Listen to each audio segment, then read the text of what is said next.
Kok tak keplandasmu lho, Tru. Ngapa kok maju ngono? Kok tak keplandasmu lho, Tru. Ngapa kok mundur ngapa? Ayo maju ngono.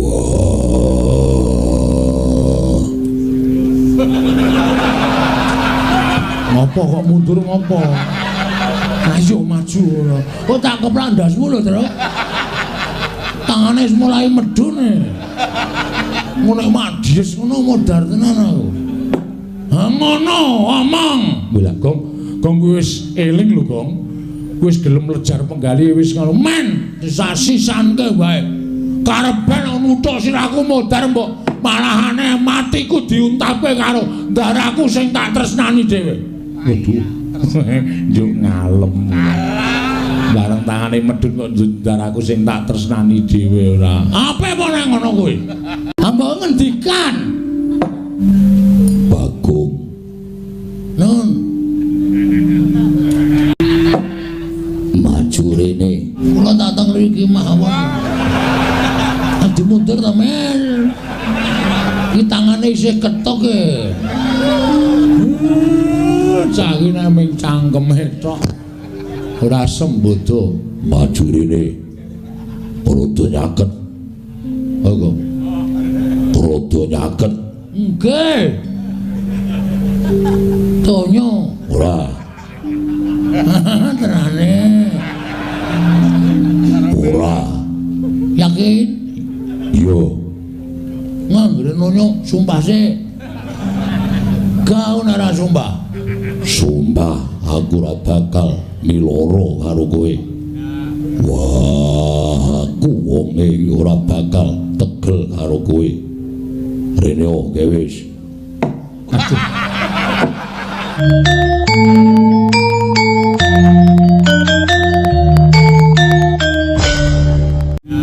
Wah, aku wonge ora bakal tegel karo kowe.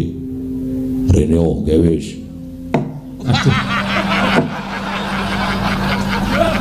Ngopo karengan ketimbang tangane Ndara Werkudara.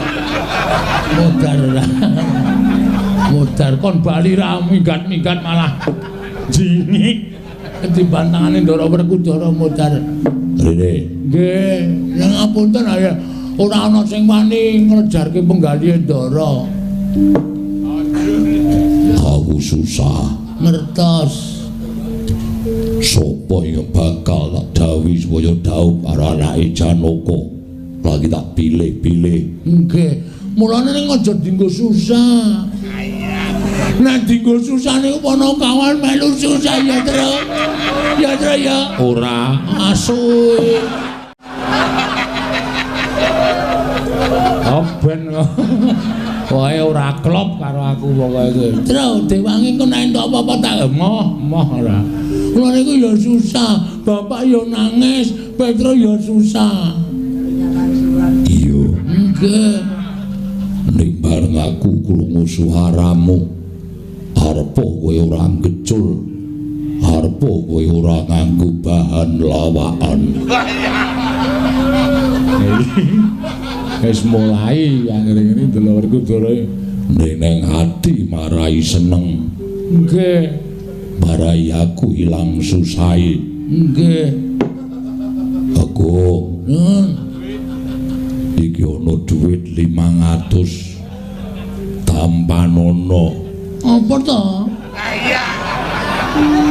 Aku ki wonge ora blereng bondo donya.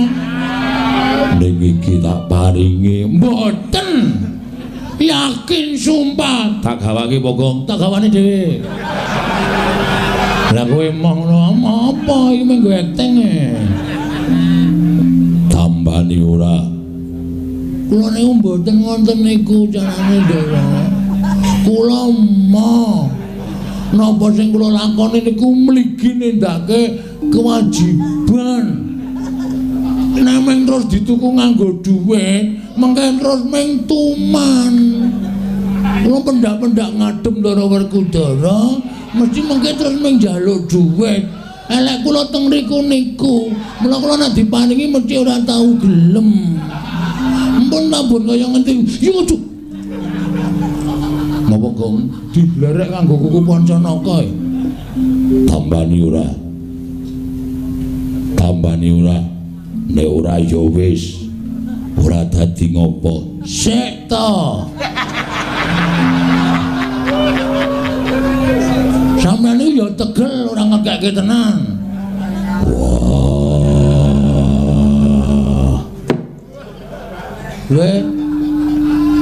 Aduh. Tro. Dasku tro. Lah piye?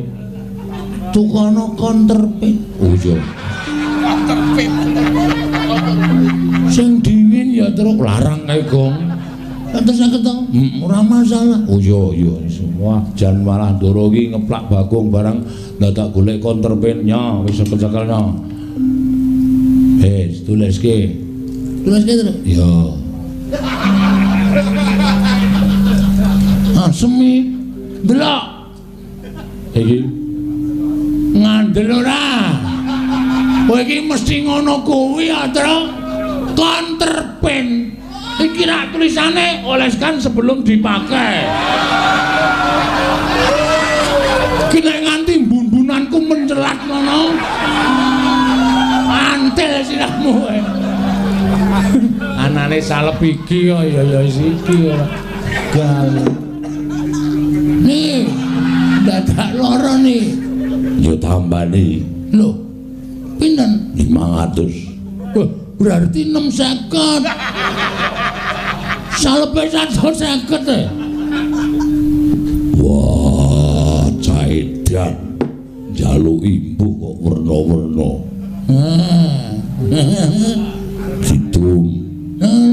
Didum sing adil.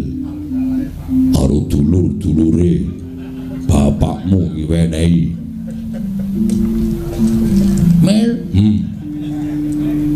Kentuk Den Skandara 75. Bagong kuwi wong kene kono iki Semar iki dianggep budhek apa piye? Wis ben. Dosane men disandang. Tak sandange. Ming dosa ya. Kulino aku men. Piye terus piye? 75. Kowe kan ngagake kowe selawe didum wong 3. Yo.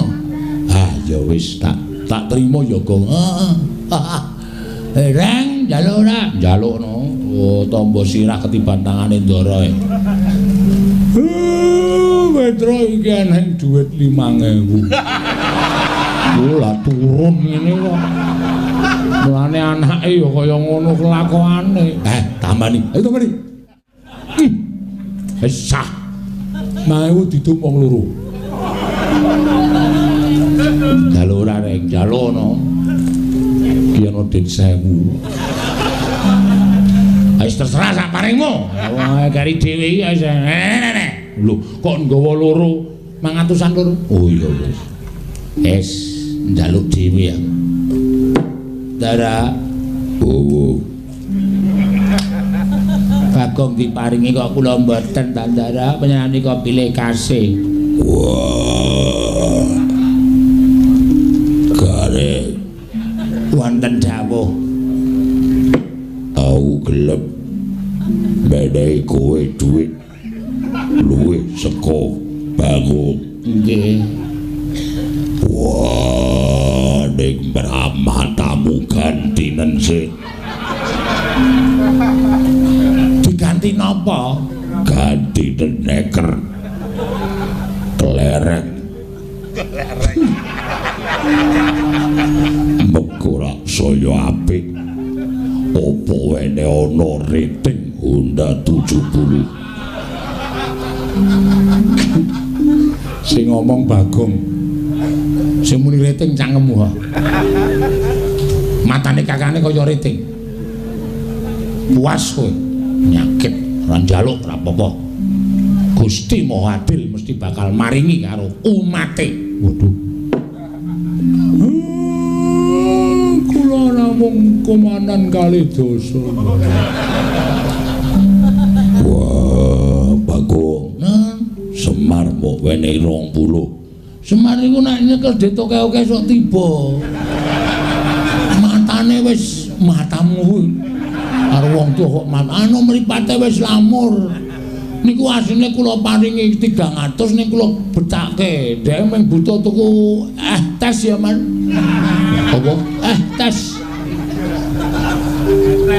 Tes ki apa? Kuwi lho sing wedang dirayasi lho. Tes dengkulmu mlocot. Niku kula kei 20 niku men iso. Ratu kuwi nyembah. Oh nggih. Ratu kok tok jak salaman. Keakraban sinuwun. Dapure ora. Njur anggepe ratu kuwi karo kowe iki derajate adoh kok akraban. Weh, dhek kudu sadar mbiyen ki dadi ratu mergo tak coblos. Ha iya. Kudu merakyat dadi dijak salaman masyarakat ki aja lara ati. Aku ora lara ati, Bagong, mung tata. Modar ora kowe. Ngopo iki? Ngidak sekrup aku. Kraton kok ana sekrup ora. Sesuk meneh aja ya, Bagong. Nggih, mboten. Rarjo sak praptamu. Wilujeng bekti kula sinuwun. Iya ya, Bagong, tak tampa pangestuku Tampanana. Kula pundi nggo jimat paripe ndayanana ing kasantosan. Petruk slamet tekamu. Wilujeng Den bekti kula kunjuk. Yo, tak tampa pangestuku Tampanana. Kula pundi nggo jimat paripe. Bagong slamet tekamu. Bagong slamet tekamu. Gong ora gawe masalah. Jak salaman ra gelem e. Lah wong piyayi kok tok jak salaman ora gelem. Semaur sing apik. Mengentunipun Ndara Werkudara wilujeng bekti kula kunjuk. Yo. Penakno. Pun penak.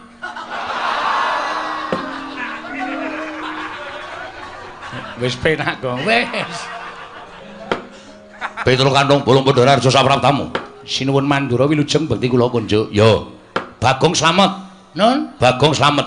Pangaturipun sinuwun Mandura wilujeng nering sambikala kepareng nglangaturaken sembah pangabekti kula kunjuk. Wah edan jangkep tata krama ukaramu. Pangaturipun nggih.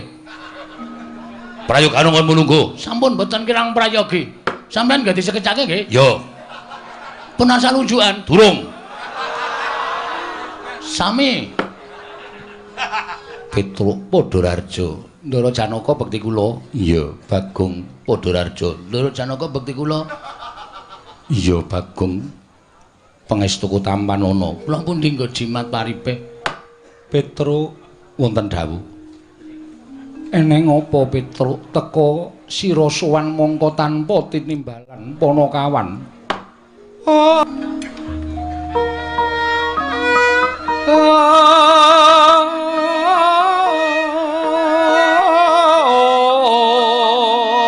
Drama punapa ta mirah ingsun prihatin Mas Bagong mijil.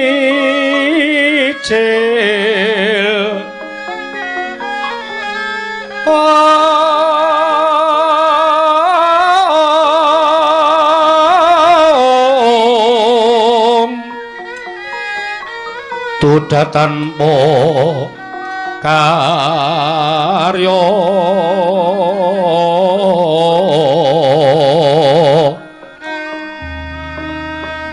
sangkang renemekan Gusti Gelong Rena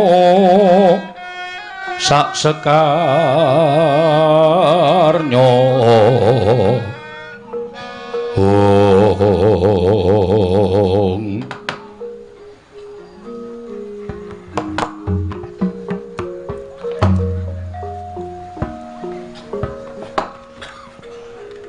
Panakawan, ana apa dene sira tak timbali malah nangis.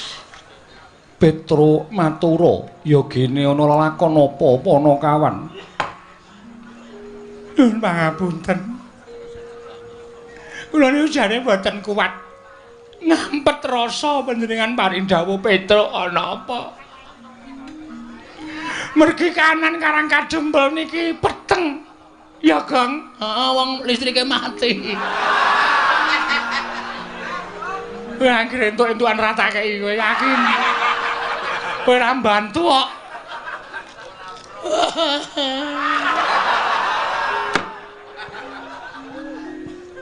Peteng sebabe apa? Merem. Sik, menengo sik. Engko tak nehi kalodhangan, tak nehi wektu ndagelo sak pol-polmu. Niki meneng sik. Siap. Paham? Paham. Diem. Oke. Muna entuk dum berdua. Ya. Mboten kanyono-nyono napa sinuwun Puntadewa niki mboten mireng kabar. Ora Petro. Ndara Werkudara mboten mireng. Ora. Ndara Janaka niki mboten mireng. Ora Panakawan.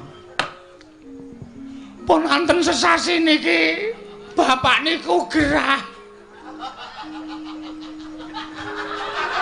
Syukur, mula nek mangan ni sikatan. Bapak niku gerah. Pun bapak niku ora iso napa-napa men nglekar teng amben. Nek didelok niku ragane kaya wis ora duwe nyawa ming mripate kedap-kedip. Pun bola-bali kula bali Bagong niku mbudidaya goleke tamba ning ora ana sing iso nambani karo bapak. Mula kula gentenan kalih Gareng kalih Bagong niku nunggu bapak. Bareng ngonten bapak niku dek malam Selasa kliwon niku tengah wengi niku dehem monggo biasane ngombe niku kudu diselang. Niki lho nek mboten percaya buktine Bagong niki sing sok nyelang. Maem ya wis ora iso, mimik ya wis ora iso. Bola-bali ming ambegane saya sero ngorok teng mriki niki mergo kean udut. Iya. Lah tengah wengi malam Selasa niku bapak niku paring dawuh kalih kula, kalih Gareng, kalih Bagong. Bapakmu dawuh kepiye? Destun temen Pandhawa nganti ora ngerti ento Kakang Semar nandhang raga. Werkudara Kakang Semar lara banget. Wah, Petro ora wadul, ora matur karo pepunden Pandhawa. Lagi saiki kowe matur. Petro mbok ya sowan ning Madukara. Kok kebangetan temen Kakang Semar nandhang gerah kok kowe ora matur karo pepunden. Repot. Sibuk. Lah saniki kula matur bapak niku paring dawuh. Truk. Kowe sowan ning pepunden Pandhawa. Aku nyuwun pepunden Pandhawa rawuh ning Karang Kadempel 5 cacahe sinambi mundi pustaka Jamus kelima sada. Ngoten niku. Ora kena gotang Pandhawa kudu jangkep 5. Ndara Puntadewa, Ndara Werkudara, Ndara Janaka, Ndara Klasdewa, Ndara Puntadewa mundi pustaka Jamus lima sada kuwi dadi srana mbok menawa nggonku Waluya Nirmala Temah Jati, Jati Temah Mulya ngoten niku. Mula sowan kula mriki diutus kalih bapak supados mboyong Pandhawa gangsal cacahipun rawuh wonten ing Karang Kadempel sinambi mundi pustaka Jamus kelima sada. Sakaken bapak Ndara awi kula derekke rawuh teng Karang Kadempel sinambi mundi pustaka Jamus kelima sada jangkep Pandhawa gangsal. Nek panjenengan mboten rawuh teng Karang Kadempel yakin bapak mesti sedo. Ya, Kang. Mergo bapak wis mboten gadahi kekuatan babar blas. Pun kula Yasin keping 3 lho. Nek mari ya bek mari, nek sehat ya gek sehat. Ning ora ana undhane babar blas. Winganane bengi dek Petro mboten nonton kalih Gareng ya mboten nonton kula wis omong karo bapak, Pak, mati ya mati ning warisan didum sik. Aduh paraimu lho kowe. Tak dupak genti. Lho. Bapakne kok ngame-ame warisan supaya aja nganti congkrah, Truk. Bapak wis kaya ngono wis ora iso piye-piye. Nek bapak ngerti sek ngono ya. Piye lek arep ngedum warisan? Kowe mesti malak, gareng kae meneh, arep cilik ning mecakil kae. Mesti apa-apa dihaki. Aku entuk apa?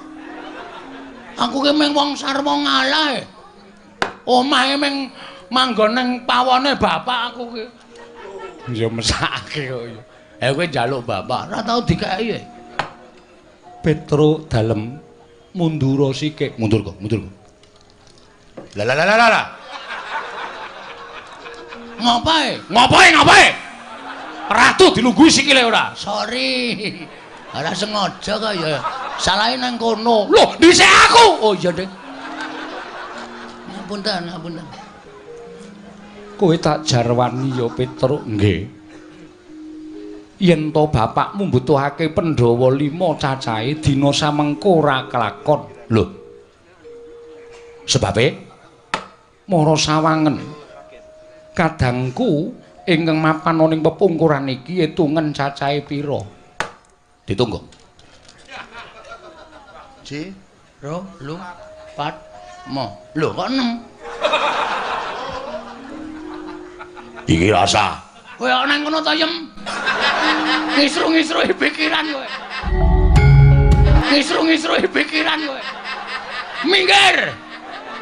Ora wayahe kok ceniningan nang kono.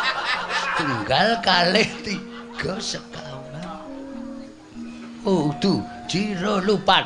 Lho, kok mung papat, Tru? Papat kok. Kok namung sekawan?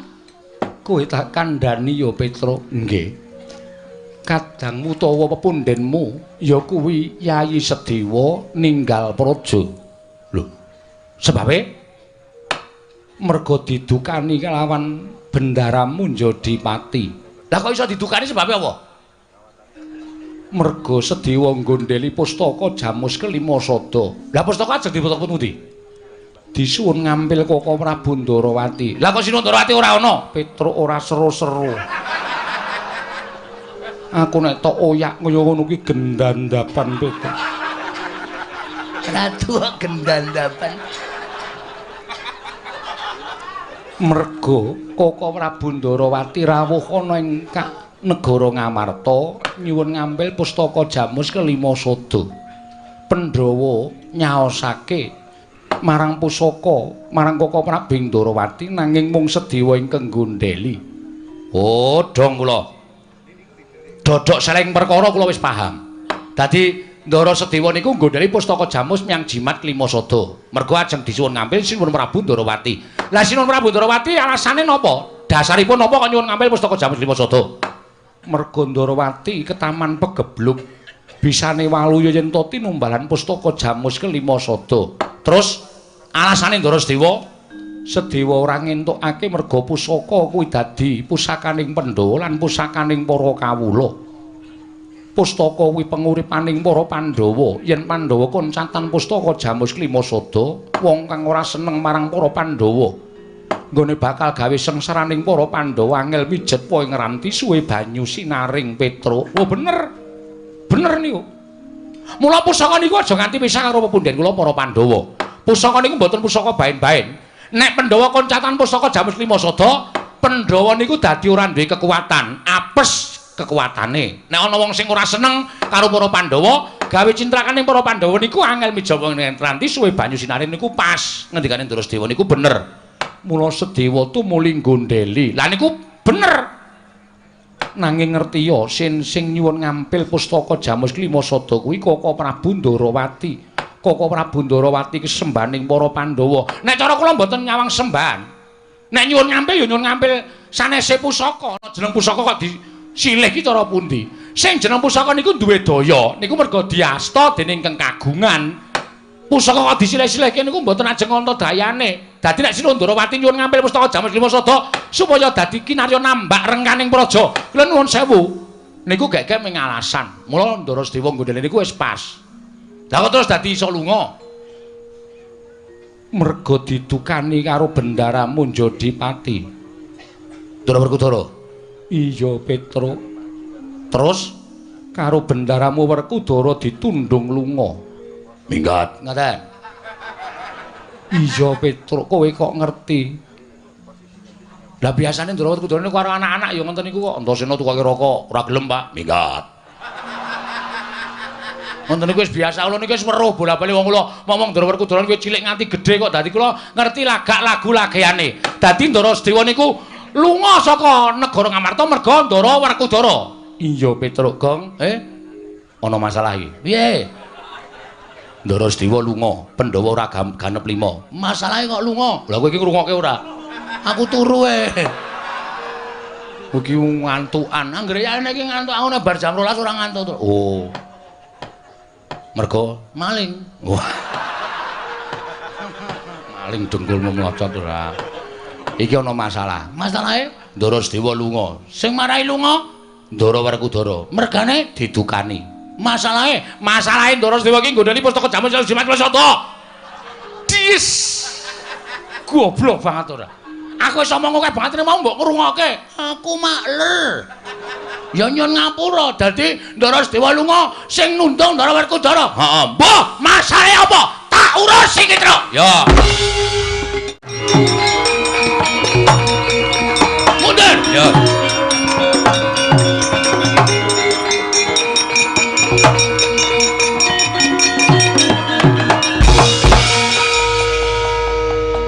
Kula tak takon karo sampean. Wah, Bagong wong edan. Karo Bendara nuting-nuting. Sampeyan ngaku aja goro. Satriya iki nek goro cetel kasatriyane. Perkara apa? Kowe nundung Sedewa, ha? Kowe nundung Ndara Sedewa apa ora? Wah, iya. Dasare apa aku tak takon? Sedewa wani karo aku. Dikandhani ora nggugu, aku wegah duwe dulur yang dikandhani ora nggugu. Tak tundung minggat. Terus saiki nek nganti Ndara Sedewa minggat, Pandhawa ora jangkep 5. Monggo Semar loro, isane mari nek Pandhawa rawuh 5, cacahe ning Karang Kadempel. Nek nganti ming 4. Nek nganti Semar, endi Pandhawa? Jero lupat teksek ngono piye? Hah? Ora mikir to kowe? Kula kandhane nggih, Den, Pandhawa niku aja nganti godhang. Merga Pandhawa niku nuwun sewu, 5 cacahe iki wis ngrambangke dhewe-dhewe. Ndara Puntadewa kuwi nuwun sewu. Sing barep kuwi nglambangke Ndara Puntadewa kuwi ora tau gelem perang, ora tau gelem tumindak ala, ora tau gelem tumindak sasar susur, watake resik, lahir batin manembahe taberi. Nyembah karo sing gawe urip. Mula Ndara Puntadewa ki perlambang wong sing manembah karo sing ngakarya jagat. Sampeyan ki kasantosan. Ndara Janaka kuwi tresna asih. Lho, kabeh wis lambangke dhewe-dhewe.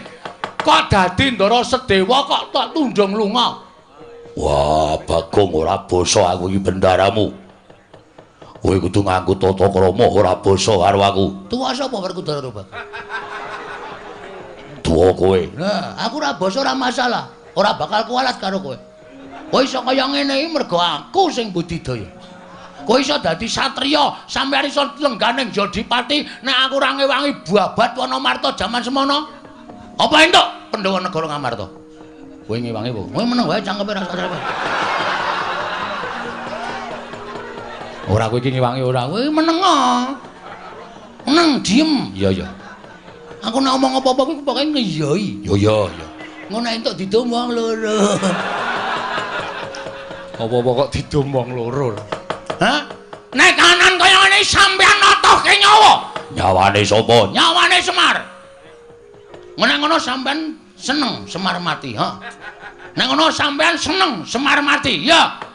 Sampeyan bunga Semar mati. Wah, Bagong. Hilang tata kramamu karo aku. Kowe wani karo Werkudara. Nuwun sewu, kula ora wani karo Werkudarane, ning wani karo pambegan sampeyan.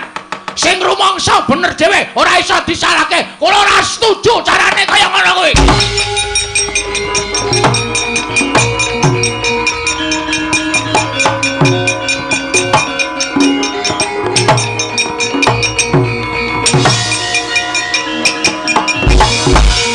Jane rasa rene kok kono wae. Lah ngopo? Aku tratapan. Tratapan, Dik, Dik. Malah nyanyi. Ayo. Saiki kowe ngecah apa? Truk. Hmm. Truk. Hmm. Wangsulana, Truk. Lah piye? Aku ora patek wani nek ngene iki. Oh, jireh ora kene. Wong kene wis kebacut nyegur kali, maju ya klebus, mundur ya klebus. Lah kowe beda pedomane ora aku. Lah piye? Aku nek nyeblong kali ndodok sik.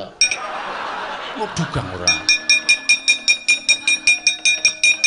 Kersane pripun?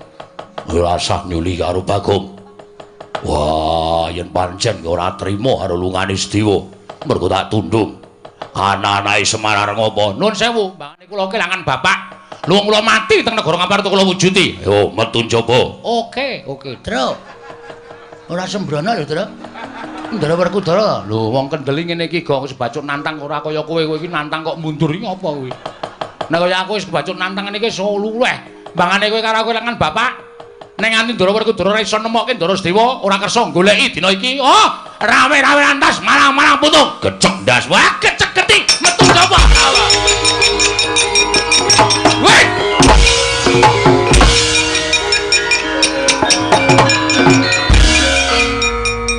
Nuwun sewu. Piye, Bagong? Anane kedadian kaya ngene iki mau merga Kresna nuwun sewu Sundarawati nyilih pusaka Jamus Klimasada. Iya. Sapa sing ngeterke tekan kene? Koko Prabu Ndarawati diderekke Koko Prabu Mandura. Nah, iki sumbering masalah.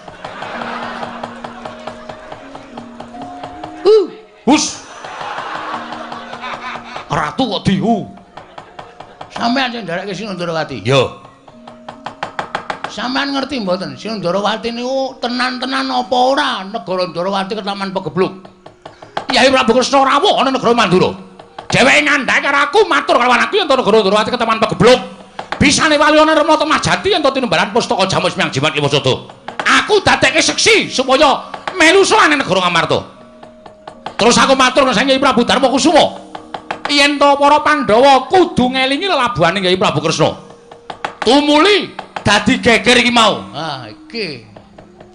Sak ngerti kula, Ndara Werkudara niku wonge angel nesu.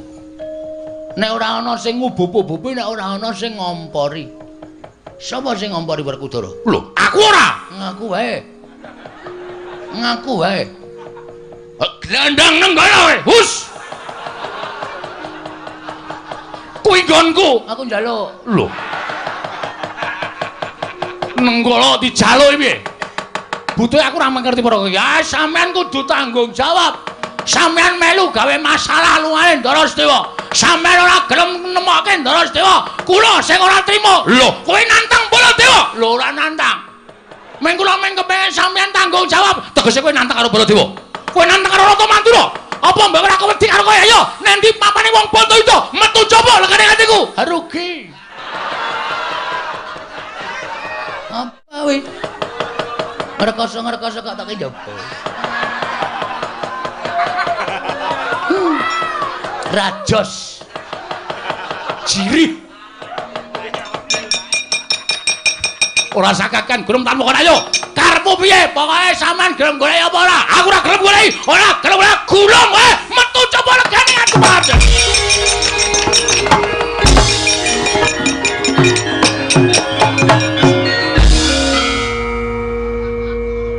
Bagong, Nun, lah kowe iki ngopo?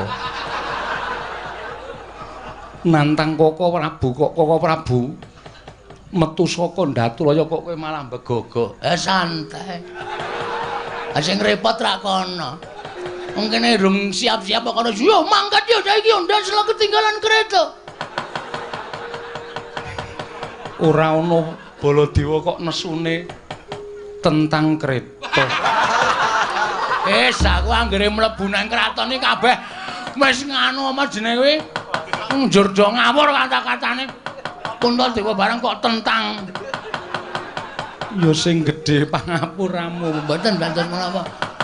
Wis kono nek arep genahke perkara iki metu njaba. Sendika ngestaken dawuh. Nyuwun Pamit.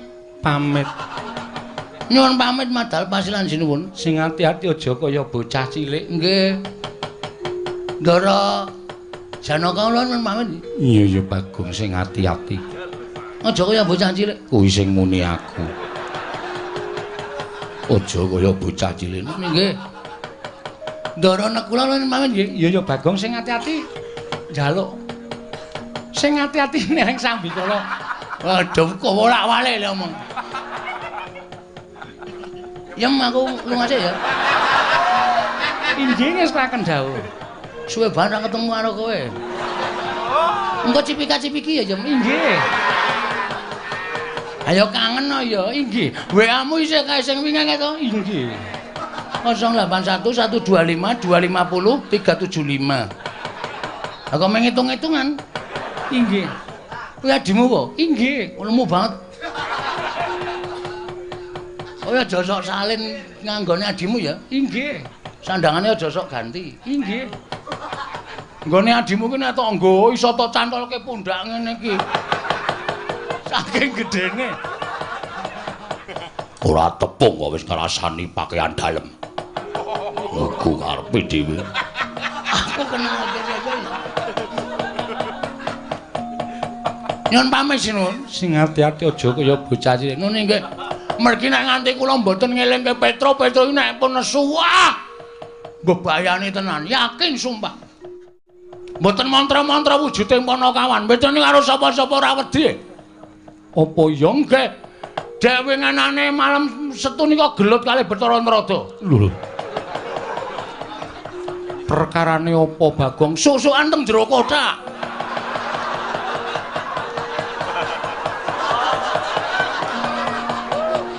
Kok iso Enggak ora weruh. Dosare kabeh. Bathara Narada niku musuh Petra disadol rame teng jero gludak-gluduk. Sing damekke nggih kula. ya wis syukur yen to kaya mengko. Nggih ngoten mawon nggih nyuwun pamit. Iya ya sing ati-ati. Bareng. Iya. Pun nggih Ndara Janaka. Iya ya sing ati-ati Bagong. Ndara Sembadra sehat to? Sehat. Ndara Srikandi. Iya ya waras Bagong. Syukur. Pun nggih Ndara kula. Iya Bagong sing ati-ati Nun nggih. Oh iya nah. nggih. Dadah. Inggih ngatos-atos. Pedone ora tak kandhani tuman wae. Wis merna-merna ae gawe masalah terus nang kampung ki. Adet malam Selasa wingi.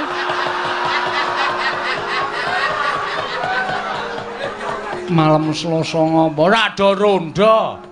Remi dolanan iku mengitungan kok kancane do ditempilingi. Nek mboten kula pisah ajur sak kampung. Kula terus mlayu saka omah tak eleke, "Truk, iso meneng ora?" Langsung lingguh. Petruk wedi karo kowe gila. Oh iya. Nggih mun ngoten mawon nggih ngabari tok. Iya. Njing ampun gawe anu tatu atine Petruk. Iya Bagong. Nggih pareng. Iya. Monggo. Iya Bagong.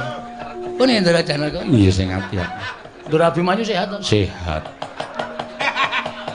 Ndara kula nyuwun pamit. Iya sing ati-ati Bagong. Oh iya nak. Nggih sing ati-ati cerewet wae. Tonyo modar wae. Durung entuk-entukan dilokke. Pun ngoten mawon nggih sinuwun. Iya sing ati-ati. Nune nggih mengke ndak selak Petra malah gelut kali Ndara Baladewa. Ya nek Baladewa menang, nek nganti kalah napa mboten mirang-mirangke ing atase Ratu Mandra niku Ratu Digdaya Sekti kalintang jayaning perang kok nganti kalah karo Petra. Ha iya ta? Iya. Ngoten nggih? Iya. Areng. Iya. Pun nggih? Iya Bagong. Pun nggih? Mbah ra caturan. Oh iki wis krasa iki sing. Nek ora ngoten ndak ora rampun apa ya. Kula tak metu tenan sanipun mboten ajeng teng mriki mboten ajeng pamit wong tak pamit ya ora di perasaan babar blas. Pun nggih? Iya. Kula niku ya gumun. Aku ya gumun Sebabe kok cerewet. ora dikai dhuwit kok. Bagong Ratu Lenggah Siniwaka ora nggawa prabiya. Waduh. Ndara Janaka, Mengko yen wis tekan Karang Kadempel tak paringi. kapan? Ya mengko mesti tekan kono, Bagong. Ndara kula Kan duwe. tegas iki aku seneng nek tegas niki malah seneng. Nek wong tegas ki sing kere tetep kere, sing sugih tetep sugih. Ngono kuwi karepku. Nggih sampun nyuwun pamit madal pasilan. Sing ati-ati aja kaya bocah cilik. Nun nggih. Pareng nggih. Iya.